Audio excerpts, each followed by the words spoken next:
अस्सलामुअलैकुम नाजरीन, आपको आज की सबसे बड़ी ख़बर से आगाह करते चलें। वज़ीर-ए-आज़म शहबाज शरीफ और PDM की हुकूमत ख़त्म।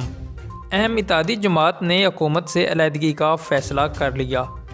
आपको मुकम्मल तफसीलात से आगाह करेंगे, लेकिन इससे कबल आपसे गुजारिश है कि हमारी इस वीडियो को लाइक कर दें और मज़ीद अपडेट्स हासिल करने के लिए हमारे इस चैनल को सब्सक्राइब कर दें। जी तो नाजरीन, आपको आगाह करते चलें।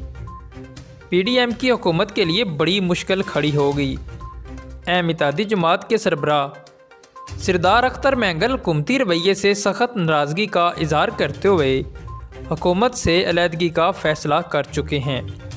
इस हवाले से उन्होंने 15 दिसंबर को पार्टी की कोर कमेटी का अहम इजलास तलब कर लिया। गैर मुल्की सरमायाकारी व तहफ़्फ़ुज़ बिल पर इत्माद में ना लेने पर अख्तर मैंगल हुकूमत से नाराज़ हो चुके हैं।